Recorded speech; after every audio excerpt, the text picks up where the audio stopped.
Thank you, everyone, for being here. We are expecting a large group tonight.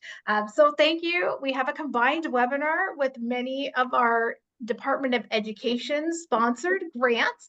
I'm Shauna. I'm logging in from Central Florida, and I'm joined by my colleagues, Chelsea in San Diego, Dalton, who is in Virginia, and Rob, who is in St. Louis. So we're glad that you are all here. We have moved into the dog days of teaching for many of you in the fourth quarter, especially if you're a little further south where we start school a little earlier. So I certainly appreciate you showing up tonight. Before we get started with tonight's main features, I want to remind you of some upcoming webinars. Excuse me. On April 14th, we have an author chat with the great granddaughter of Ida Wells. Her name is Michelle Duster, and she'll be here on April 14th. On April 25th, we have unveiling their stories leading up to the American Revolution, Revolutionary Women, with the New York Historical Society in their project Women and the American Story that we call WAMS. On May 1st, On the Edges of Empire, Women in Colonial St. Louis with Amanda Clark. And then on May 8th, we have Ricky, Lucy, and Davy, Family Sitcoms and Cultural Representation with Dr. Lindy Morgan. So those will all begin at 7:30 Eastern. If you are in the Midwest, Acre people, 6:30 your time.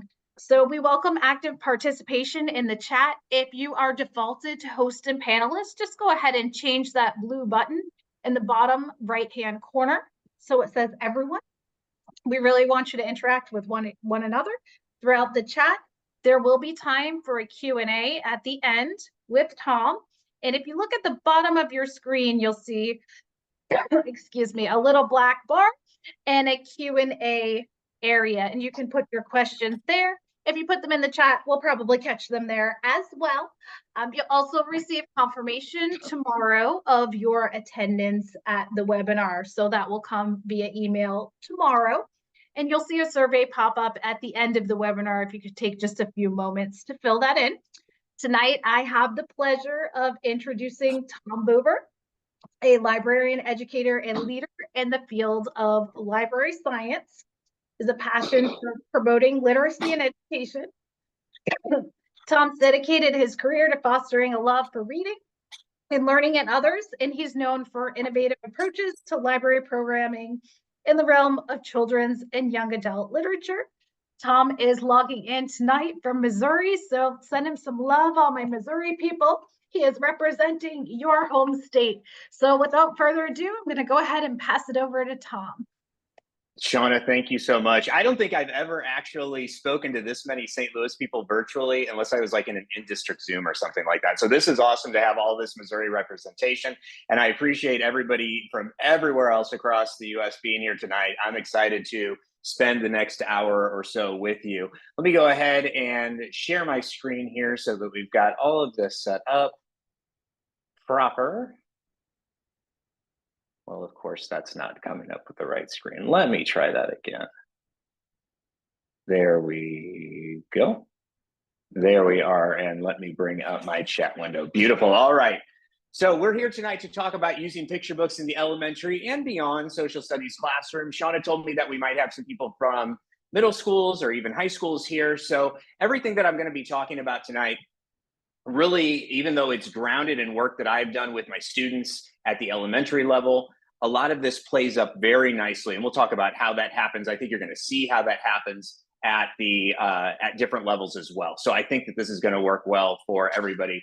This is my school. It is Captain Elementary. I'm in the suburbs of St. Louis, Missouri. I'm actually right on the line with borderline with St. Louis. You could kick a rock and kick it into the city. We are a K-5 classroom, and I've been there as the librarian. I think this is my 14th or 15th year now, and absolutely love it. But several years ago, during the 15-16 school year, I took a break, in a sense, because I moved out to Washington, D.C., and I spent 1 year as a teacher in residence at the Library of Congress. Now, there I had an opportunity to work with their, what at the time was called their Educational Outreach Department, and talk about how primary sources and historical documents could be used with students in educational means. And while I was working with them, they sent me out to a national library, school librarian conference in Columbus, Ohio. So I'm in Columbus, Ohio. I have for months had been knee deep in historical items, and I'm now around all of this amazing children's literature. So I'm have kind of the best of both worlds coming at me. And I get invited to an event where they are talking about this book. Now it's called Around America to Win the Vote. This is published by Candlewick, written by Mara Rockcliffe and illustrated by Hadley Hooper, as you can see. And this is about two women, Nell Richardson and Nell and Alice, who traveled across the United States in support of women's suffrage. Now, I am a sucker for a really great historically based picture book, especially a nonfiction picture book, which is what this was. And as I was leaving this event and going back to work the booth at the Library of Congress, for in the exhibit hall, I thought, I wonder if there are some historical items connected to this that I'll be able to find. And sure enough, it didn't take me 5 minutes, and I started to come across several sources that tied directly in with Nell and Alice's travels across the United States. Now, this is really built upon some work that was done by some other people in the library where they were doing what was called book backdrops. And so they were doing some of that same work years earlier. The piece that I started to add to it, I'm not saying I was the first to do it, but what I tried to add to it was to say, what can we actually do instructionally? How do these things work together? How do I take historical items and historically based literature and pair them? And so that's really what I'm going to be sharing a lot with you tonight, how those things work, how they in my library with my students, and how maybe they might work with your students as well. Oh, I just lost something there. Sorry about that. Let me jump back in. Let me jump back in. Okay, there we go. Now, this led to a long number of years, I think over 3 years, where I was writing blogs for a blog post called Knowledge Quest. You can go look those up. I'm going to talk about them at the end of the time together here. But again, I try to start to show how can we actually pair these types of things together, these two pieces together. So I want to ground all this with what, at least for my definition of what is a primary source, because while I was at the library, I took the opportunity to survey educators. Now, these are educators from that taught 5-year-olds up to 18-year-olds, 19-year-olds, up through 12. And I simply asked, what is a primary source?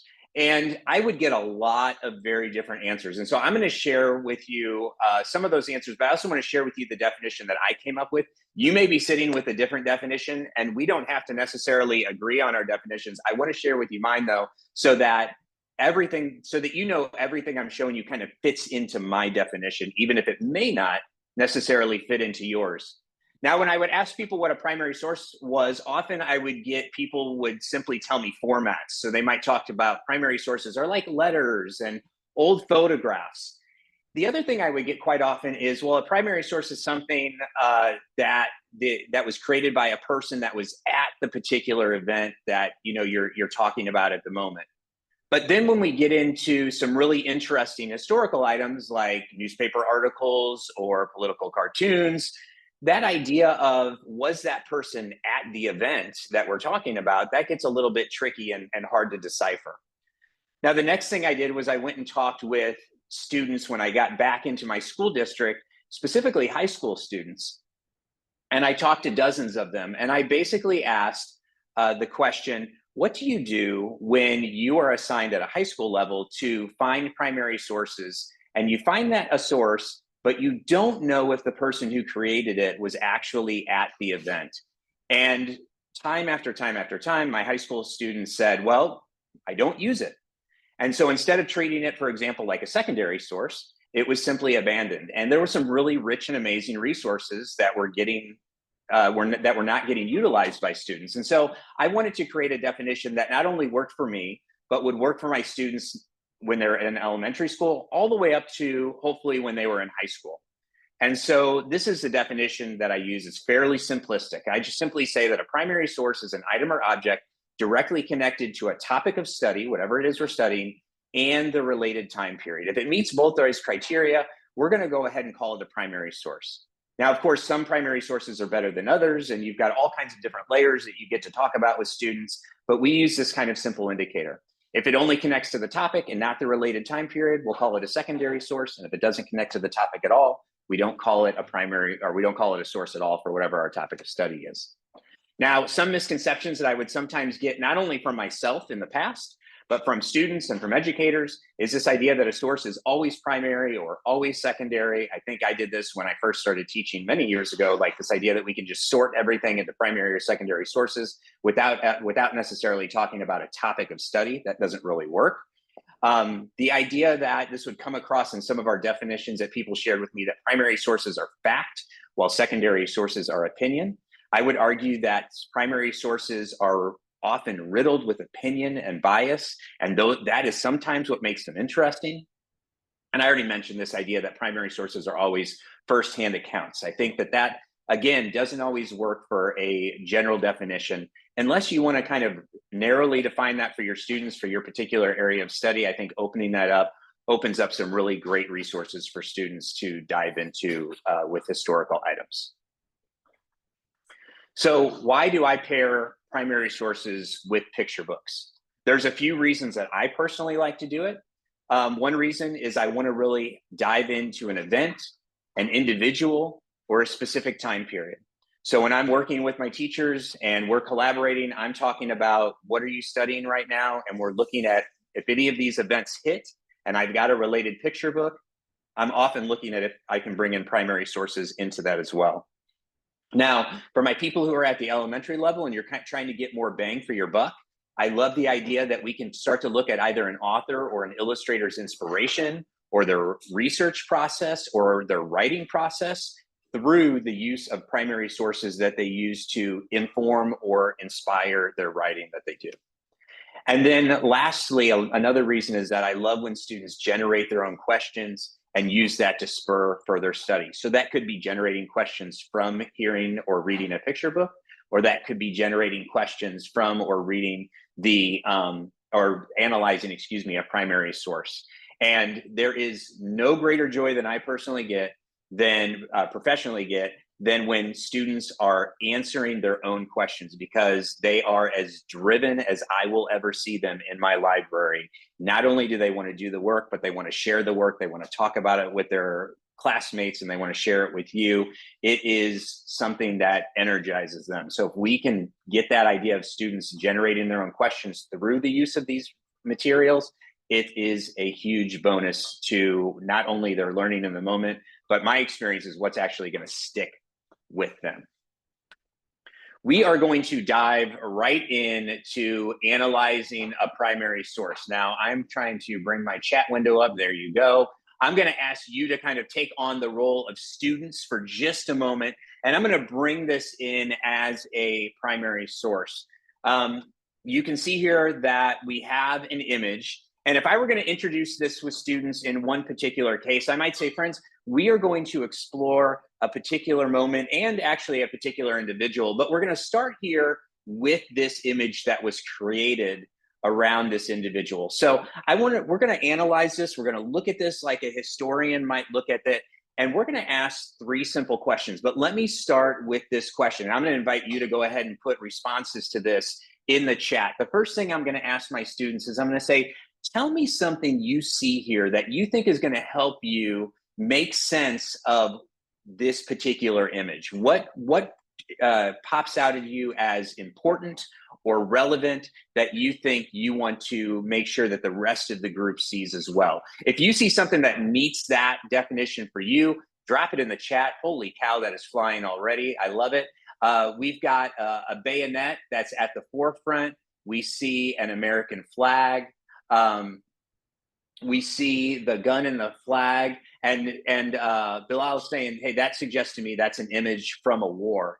Um, we can recognize soldiers and American flags. I want to ask anyone who said, hey, I've got soldiers on the right. What makes you think we're looking at soldiers here? What are you seeing here that you're identifying, hey, that person is a soldier? Someone else is mentioning the flag. We've got a name at the bottom, W.M.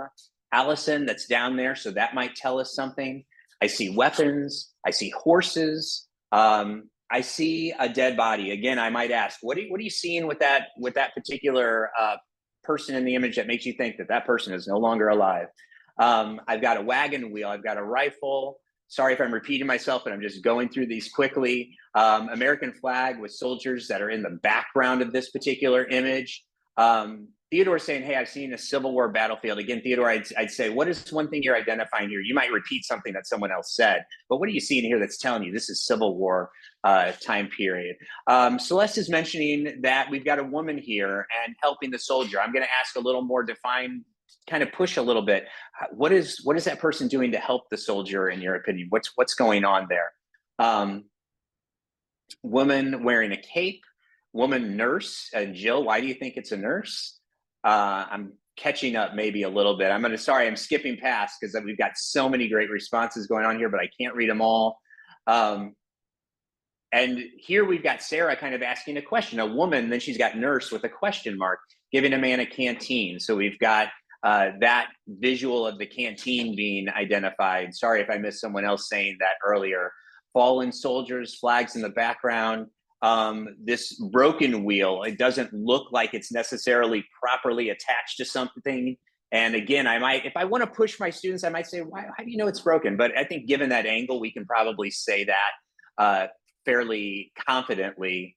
A wounded soldier, again, why do you think that soldier's wounded? You might tell me, oh, that soldier's like laying on the ground. That would be unusual. We see Kelly mentioning the cap and the belt, and I think she's replying to, what am I seeing here that makes me think I'm looking at soldiers? That cap, that belt, the clothing that is being worn might identify that kind of soldier status for that individual. I'm going to do a little bit of jumping forward, but once I feel like we've kind of have a lull in this opportunity of talking about what are we seeing here, I'm going to ask another question. I love that Nicole's talking about the woman's hair and how well kept it is. And someone else mentioning that Jennifer's mentioning she's holding that head up as she is offering that canteen. So thank you for those specifics that we're getting into around what we're seeing. The next thing I'm going to ask is, and some of you have kind of alluded to this, right? But what do we think is going on here? And you can give me kind of small pictures. Some of you have talked about kind of the moment that's happening, but you can also speak to kind of the big picture. What's the big moment we're in, and what's the small moment we're in, and anywhere in between. So Madison's mentioning a battle specifically. Celerine is talking about Molly Pitcher. Paula's mentioning the battlefield. Middle of a battle might be Clara Barton. Kelly's mentioning. Chris is saying it looks like more like the end of the battle as opposed to kind of in the middle of the battle. Rebecca's also mentioning the aftermath going on here. And Bethany is mentioning that the men are at war, women are taking care of things at home, economics, things like that and things that are broken, legs, wagon wheels, et cetera. So this is looking at, as Madison's mentioning, and I think someone mentioned this earlier, it might have been Madison earlier too, like women's role in kind of history from like a very broad sense. Jamil is mentioning looking at survivors. So we're starting to kind of like narrow in and kind of look at this. And as we do this, I'm going to turn and ask my last question. And again, timing on this depends on how much time I actually have with my students and kind of where the lull in is of their responses are going. But I'm also my next question I'm going to ask you is, if you could ask a question of the person who created this image, or you could ask a question of someone actually in this image, what's something that you're wondering about right now? What's something that would inform you, or just something that's kind of rattling around in your brain that you would really love that answer to? Paul is mentioning why. Paul, I'm going to push a little bit and just say, like, why, give me a little bit more. What is the why? Express that why a little bit more. What's the mood of those soldiers? What feeling are you trying to convey? I'm assuming that's talking about the artist that created this. Did this woman know the soldier? What happened right before this? Kelly's asking a question about perspectives. Are we only seeing one side of this? What battle is this from? Is anyone else coming to help them? What made the artist choose this woman as the focal point? Who are you fighting?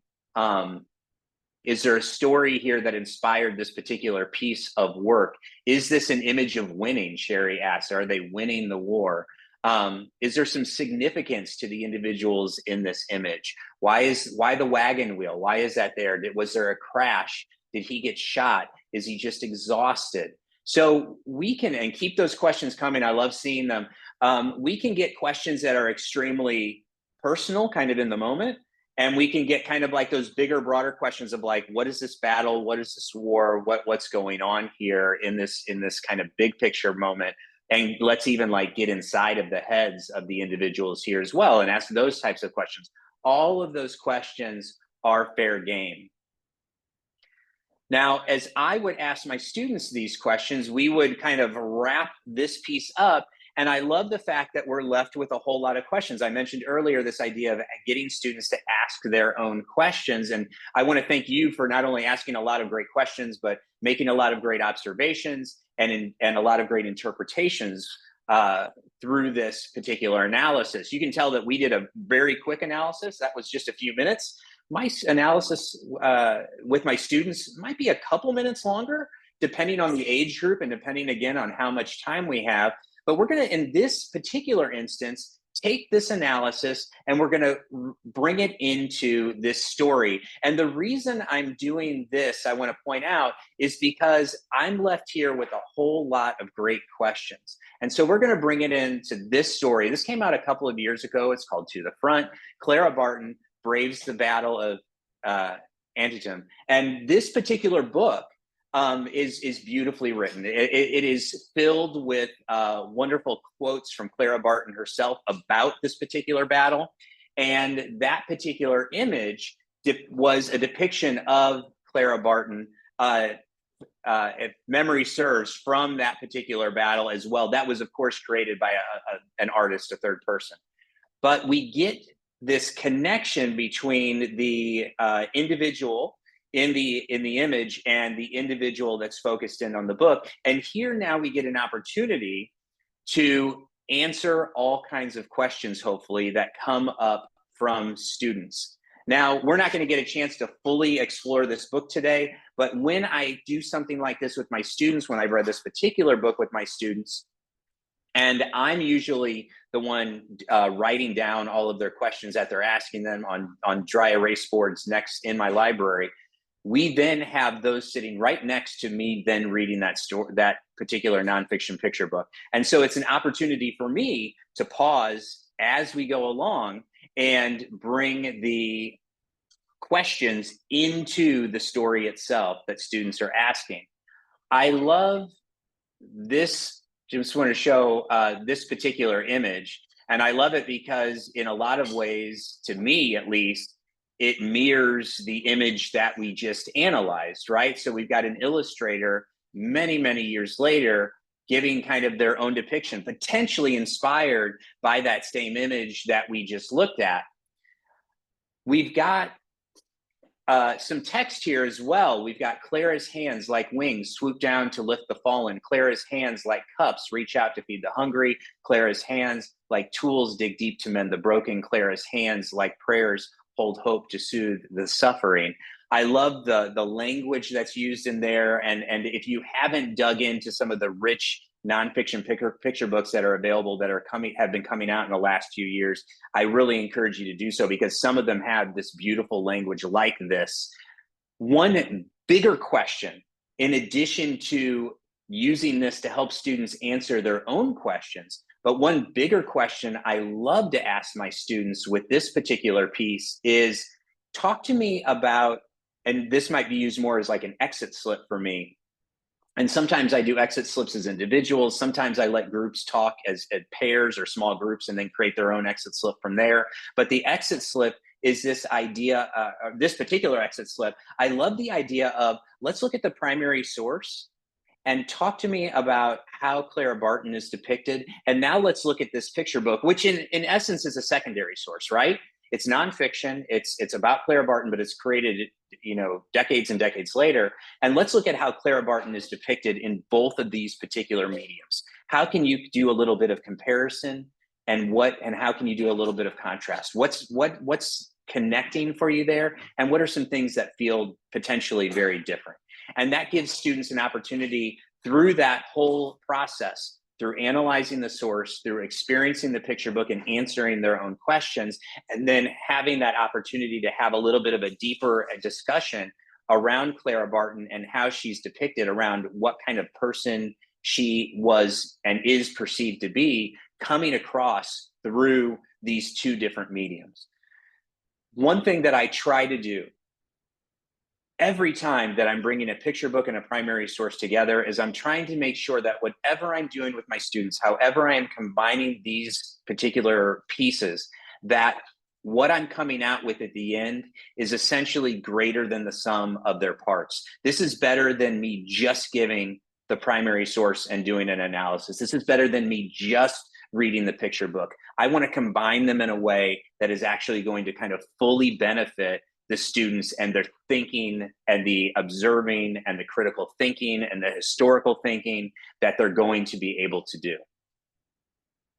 All right, so that is a little bit around Clara Barton. Again, thank you so much for doing that analysis with me. This analysis is based off the observe, reflect, question model that is a historical a thinking routine from Harvard's Project Zero, and also has been adopted by the Library of Congress. You can see here that they have things kind of broken apart in observe, reflect, question. And just like I specifically asked 3 questions along the way. I often think of it, and a lot of elementary people usually call it a see, think, wonder. What are you seeing? What are you thinking about? What are you wondering about? And that's the language that's a little more elementary friendly, although that's used up at middle school and high school levels as well. One thing I will say about this, and hopefully you may have picked up on this when we were doing our analysis together, the one thing that this kind of does a little bit that I don't love is that this kind of blocks everything off. And so what I try never to do is start to ask for observations. And then if students start to interpret the primary source, I don't stop them and tell them they're wrong. You might hear me though, and hopefully you heard me say, well, tell me what you see that made you say that. What did you see that made you think they were a soldier? What did you see? Give me some observations that tell me when you say she's helping, what are you seeing here that's telling you that? And so what I'm doing is I'm pushing students back to that observation while still hopefully honoring that interpretation of the photo, in this case, that's happening with the primary source during the analysis. Same thing with the questioning. We might have questions that pop up early on. Someone early on says, had nurse and question mark, wondering if they were a nurse. Completely valid question, right? And so we don't say, well, we're not answering questions or we're not asking questions yet. No, we take that question in. When I'm doing this with my students, I will sometimes write all of these responses in 3 different columns so that they're organized for students, even though they're coming at me in a variety of, I've got different things coming at me throughout the analysis. The other things I will sometimes do is annotate directly on the image, like on a dry erase board or on my iPad that's connected to the television. And in those cases, I typically write in 3 different colors. So I'll put my observations in one color, my reflections in a second, my questions in a third. And that helps, I think, students kind of start to organize that thinking. I don't think we need to organize it as we're kind of processing it, but it's great to have it organized on the tail end of things, especially when you're referencing and coming back to that analysis that students are doing as you continue on with that work. So if I'm referencing back while I'm reading the picture book and I want to specifically draw out the questions, having them in a separate column or having them in a separate color is going to be really helpful for me. All right, I'm going to talk through, just for time's sake, because we only have I probably have maybe 15 minutes left. I'm going to talk through a couple of other picture books and just some ideas on how these might work Feel free to drop questions and reactions and whatever else you might want to in the chat. This one's called The Day the River Caught Fire, How the Cuyahoga River Exploded and Ignited the Earth Day Movement. So we've got Earth Day not too far away from us here. So this could be something that you could pull up and incorporate into some teaching that you're doing. In this book, we've got a very kind of childlike illustration, right? And to some degrees, a very childlike type of writing as well. It reads, on a sticky and sunny Sunday in the summer of 1969, the Cuyahoga River, let me move this because my thing is blocking here. The Cuyahoga River in Cleveland did something rivers should never do. Kaboom. It began when sparks from a passenger rail car jumped into the water. Normally, sparks like that quickly fizzle out. But the Cuyahoga was not a normal river with normal water. That's because a thick, gooey layer of sludge, oil, and sewage floated on top. Instead of fizzling out when the sparks met, the oily concoction, kaboom, flames shot high into the sky. Fire engines and a fireboat arrived and extinguished the flames within minutes. Then they returned to their firehouses, and that was that. Ho hum. There was no surprise, surprisingly. It's burned before, people said, it'll burn again, which was true. Since 1886, it happened 13 times. In 1912, 5 people lost their lives, and the 1952 fire caused over $1 million in damage. All right, I'm going to stop right there, and I'm stopping right there for a very specific reason, and that is the image, the illustrated image here on the left. I would dare say that that particular illustrated image was probably inspired by this image that I found. This is the only image that I've been able to find from that particular Cuyahoga River fire. In fact, there's another one out there that is attributed to this fire that I found out was actually from an earlier Cuyahoga River fire. The fire was so quick, came and went so quickly that there's actually no, from what I could find, and I saw this written as well, no actual image of this water on fire for this particular fire. But we have gone through, as my students, and I've done this in different grade levels, from all the way from kindergarten, all the way up to, I think I've done this as high as 3rd grade, of analyzing this particular image. Using that same method that you and I just did, we talk about what are some things you see that you think are really going to be important here that really tell us what's going on, and what do you think's happening here, and getting down to the moment, and then also what questions do you have? Now, I will tell you that I like to use this particular picture on the tail end of the book.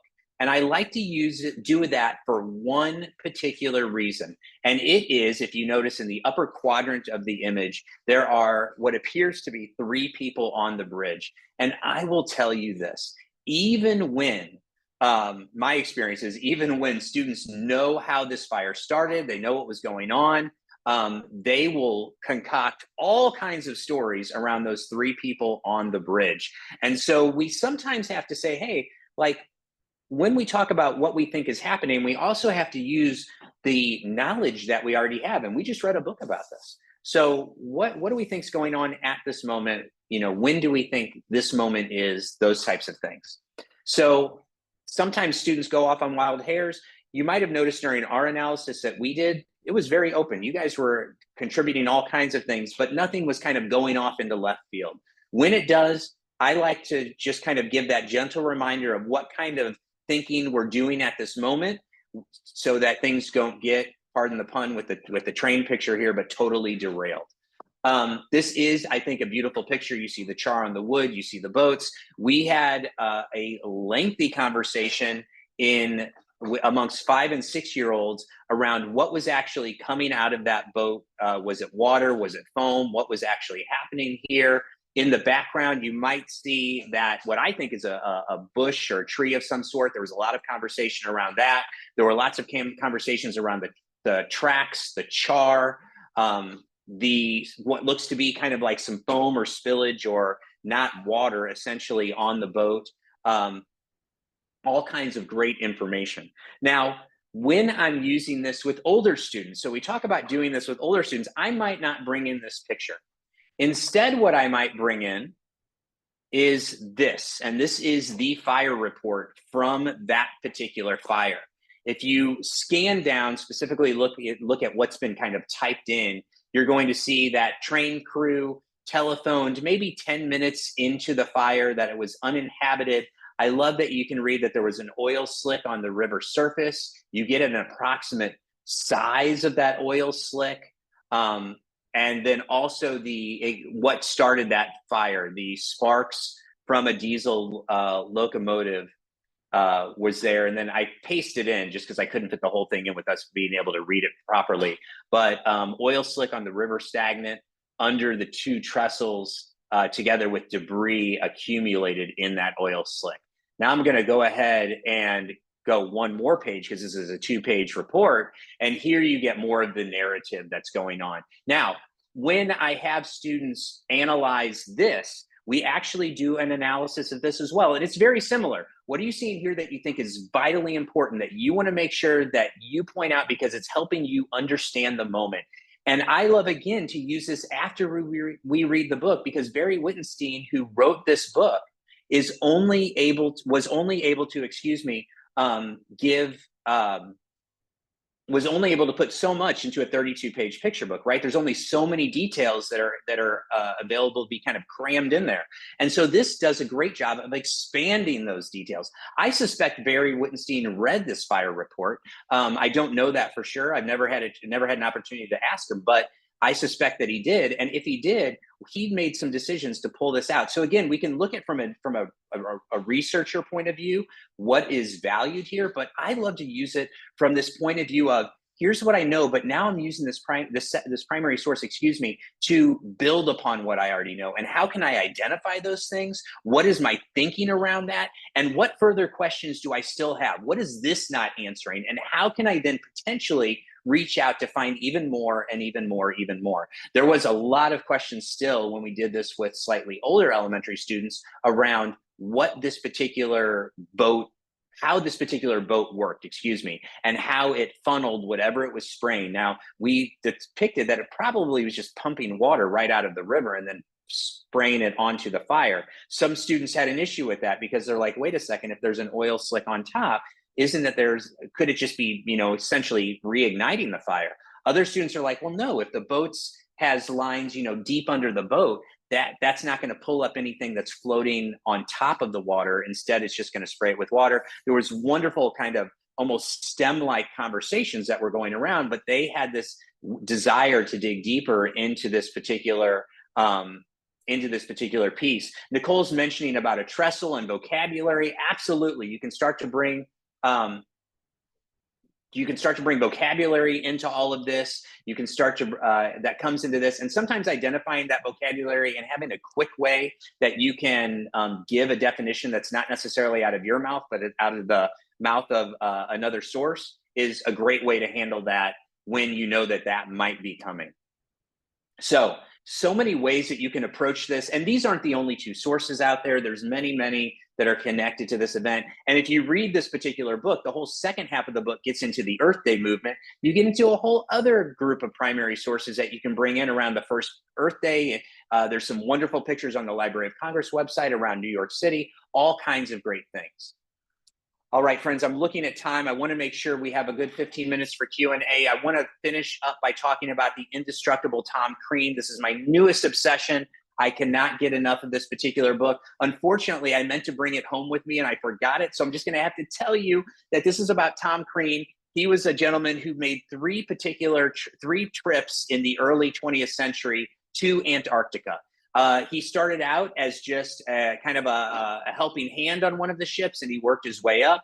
But he also found himself on a ship that was one of the initial ships that dropped loads and loads of supplies for future travelers. He was on a second expedition that came to try to get to the South Pole. He was on a third expedition that tried to cross Antarctica. Not all of these were successful. This is written and illustrated by Jennifer Therms. She wisely, I think, talks about and refers to, there are people who died here. There are animals who died here. This was dangerous. If you read about the third expedition, it was harrowing. It was breathtaking. I just was almost holding my breath going from page to page.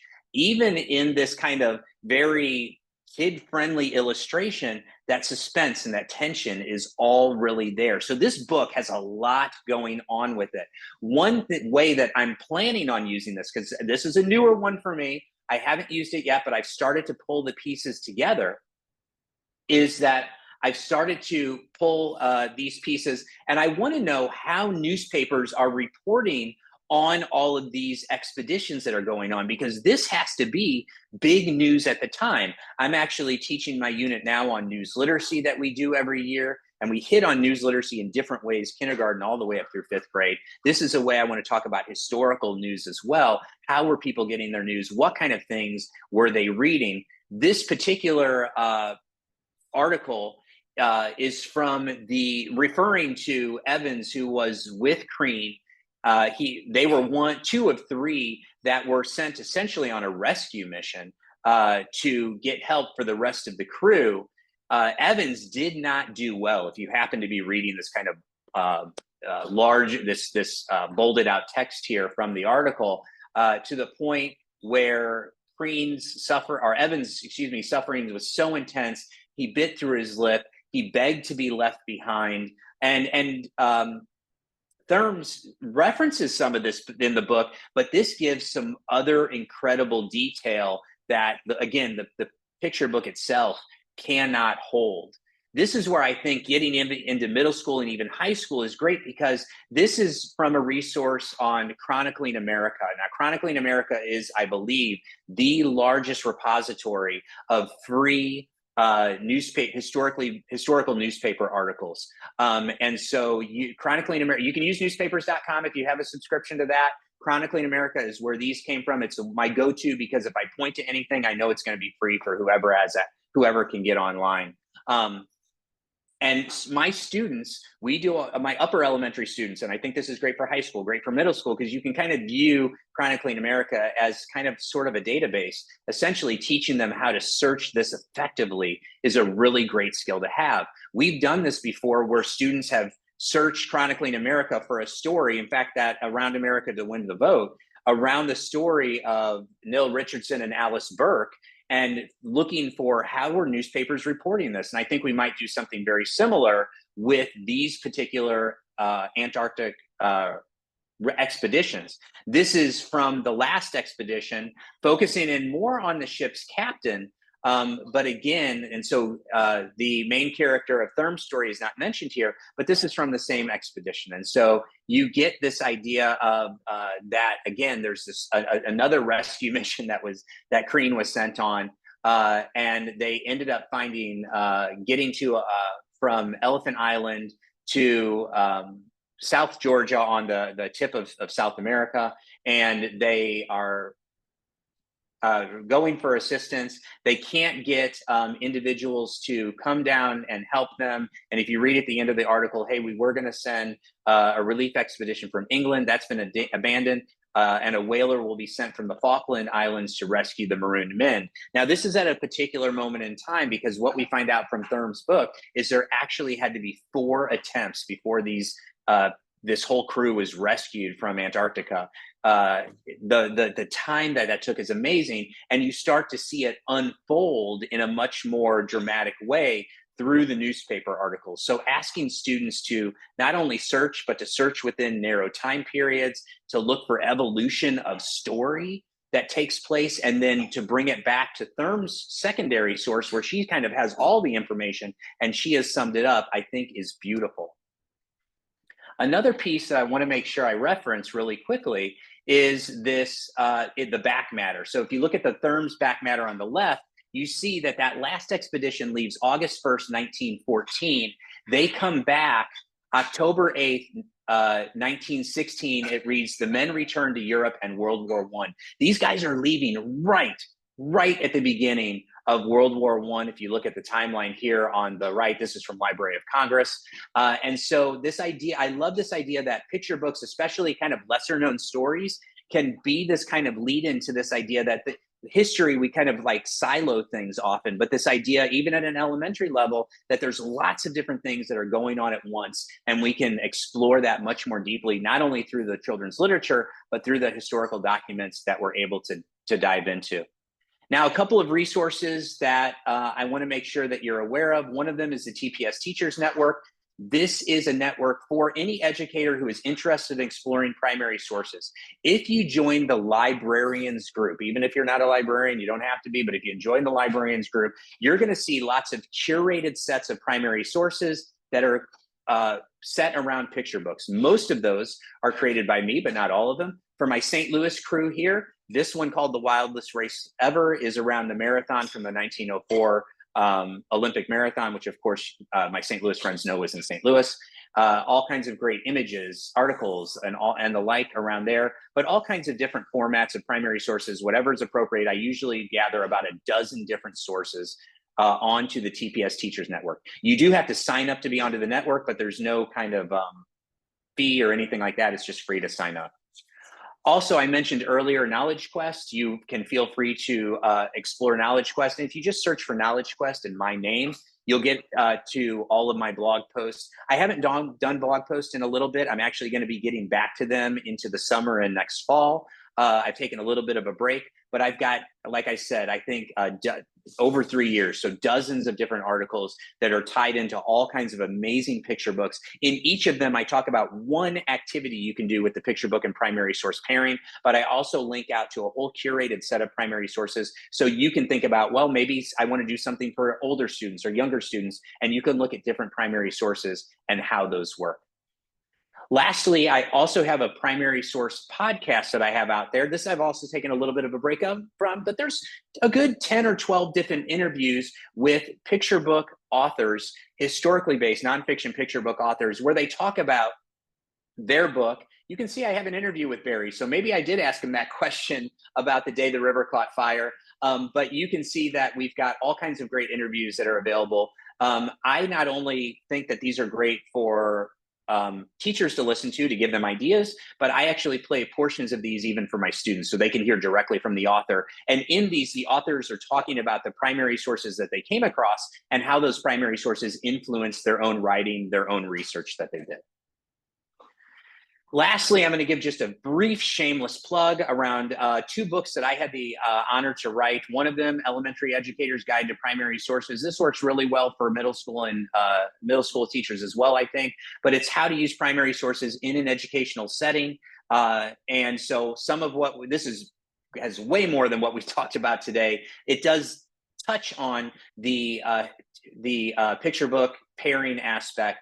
And then most recently, and this is why I have been taking a break, I had the honor of co-authoring a book with Rebecca Newland. She's a librarian out of Virginia, and she was also a teacher in residence at the Library of Congress. We wrote a book called Literature and Primary Sources, and it looks at all formats of literature: picture books, graphic novels, young adult, historical fiction, and the list goes on, and how to pair those with primary sources in different ways to have deep and meaningful work and learning with their students. Everything that we write about here are things that we've done with our students. So we really stand behind that particular work. We have 12 minutes left. Shauna is probably not happy with me, but I ran a little bit longer than she asked. I want to thank you on the front end for all of this opportunity to get to visit with you and share some of the things that I get to do with my students and some of the thinking that I get to do and share out with the world. Thank you for that. And if you have any questions, Shauna or anyone else that is going to kind of relay those to me, I'd be glad to answer any of those with the time we have left. Well, I could never be unhappy with you. And this was just Thank you. Great information. It really flew by.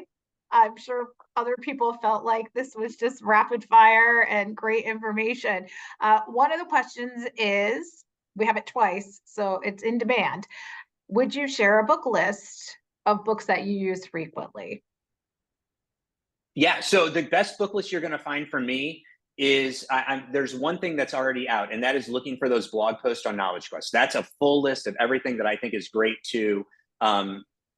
with those primary the picture books that I think work really well. The other thing I'm working on right now, and it's not ready yet, but it should be ready hopefully by the end of the school year, so you can follow me on social media. I'm on kind of like Twitter, Instagram, TikTok, Blue Web, or whatever it's called. On all of those, you can I'm working on kind of a more complete list, because I'm working on kind of this full timeline of what historically based picture books we hold in our library. And if you can imagine, I have a whole lot of them in my library. So that is in the works, and I'll be sharing that out very, very soon.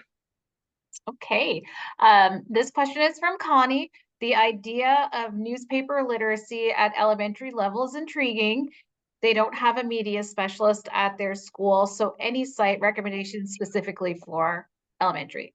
So I mentioned specifically Chronically in America. It is my go-to like 99% of the time. Newspapers.com, if you have availability to that, it is great too. I use it sometimes as well.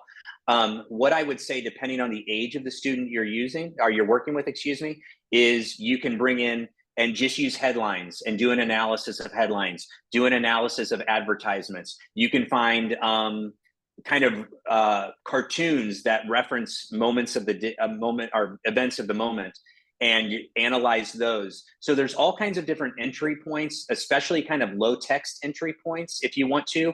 And then even on the longer type of articles that you might find, narrowing that down to the key 2 or 3 paragraphs and letting students just analyze that at the elementary level is another good way, depending on the age and where students are, to dip into those historically based newspapers. Also, as someone mentioned in the chat, keep an eye out for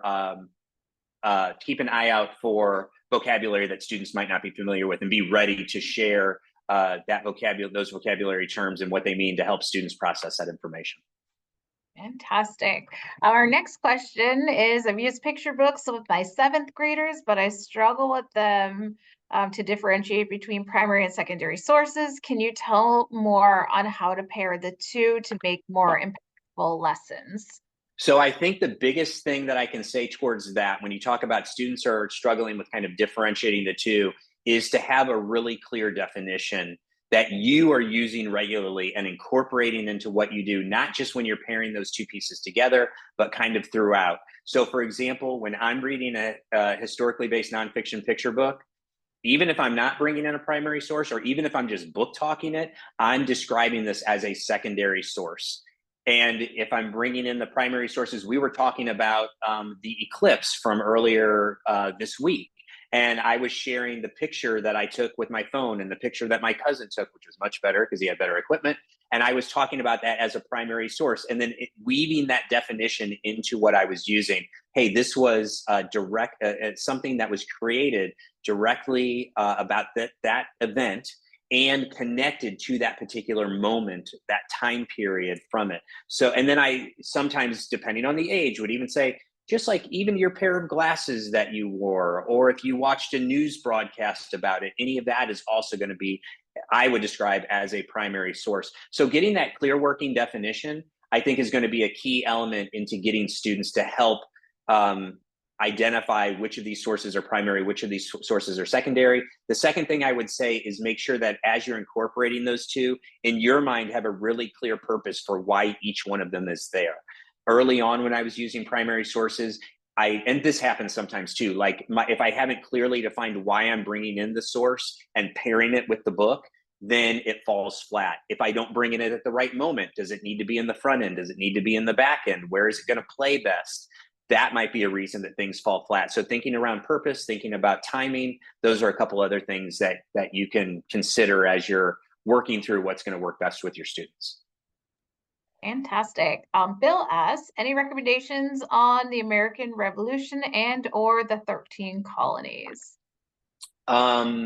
Yes. And again, you're going to find a couple blog posts that I have out there.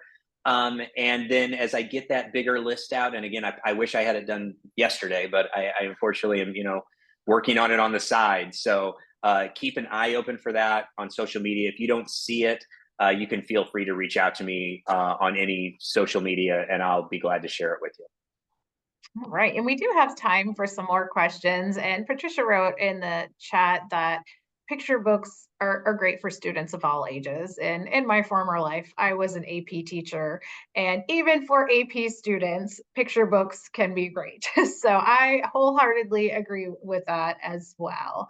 And Shauna, can I just add on to that, if you wouldn't Sure. mind? One thing that I've really gotten from having the honor of interviewing a good handful of authors who write these picture books is the amount of research that goes on behind the scenes, the amount of information that they bring to the table to then write that 32, that 40-page book is immense. And so tying into that, tying into the imagery, again, illustrators do this too. I don't talk about it enough and lean into it as much as I wish I would sometimes, but even the details that illustrators bring in, so well researched so much of the time.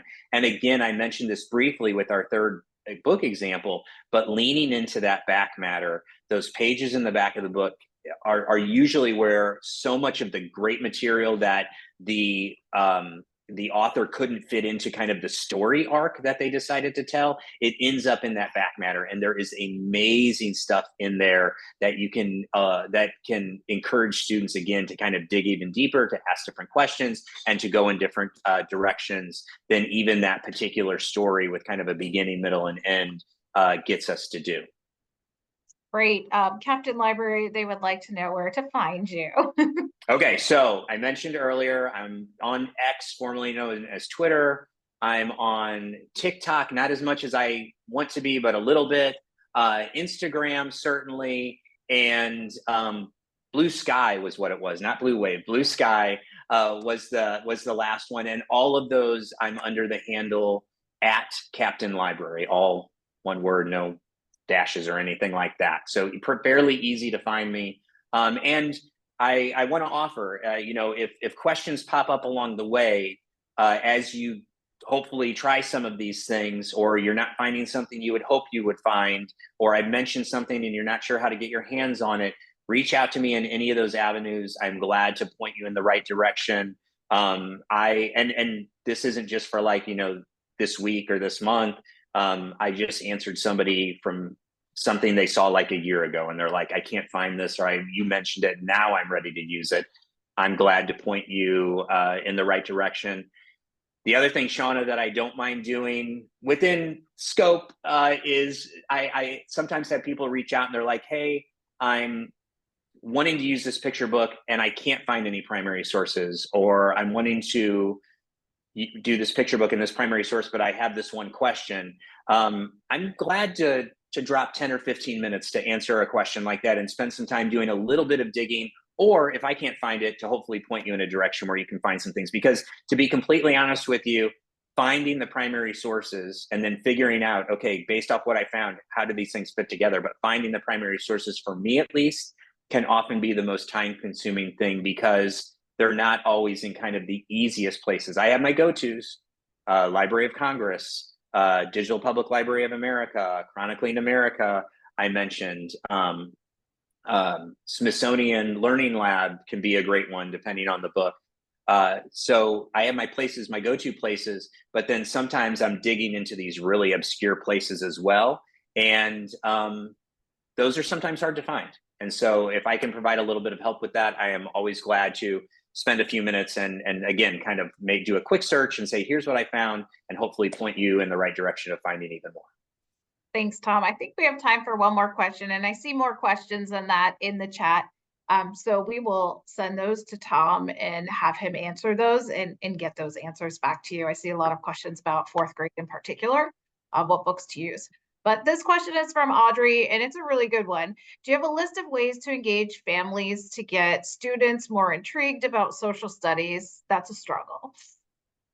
Wow, that's a beautiful question. I'm going to be honest with you. I've never tackled that question because, and you maybe can get this, we do a lot in my library space around historical thinking and history. I love it. It is a place for us to do that, and not only kind of work in tandem with the classroom teachers, but we'll go in a dozen other different directions because we have some liberties in the library to be able to do that. What I would say is there's a potential of tying some of this analysis into kind of like a family discussion. So how can I potentially capitalize on that and then utilize some kind of storybook connection with that to bring in some kind of history element, if that's what you're looking to do. That's one way to kind of take this and kind of take it another step. I had a public library patron or public librarian, excuse me, speak to me after a presentation I did not that long ago, and she said she was actually taking this work and bringing it into senior living centers because she thought as adults like they would really engage with this. So I think there's some real engagement potential, especially when parents have some knowledge of history, but so many of these picture books go deeper into the lesser known stories. And so tapping into some of that, where parents can kind of bring in that background knowledge that they do know, but they don't necessarily know the whole picture, and they can bring that into a kind of a shared experience with their child. I think there's a lot of potential there. It's not something I personally explored, but if you do, please reach out to me because I want to know how it worked. All right. Thank you so much, Tom, for being here with us tonight. That was a wonderful presentation. I do see your questions, so we will make sure that Tom gets those questions and we will circle back with you on answers. Thanks again for your active participation, and I hope everyone has a great night. Thanks, everybody.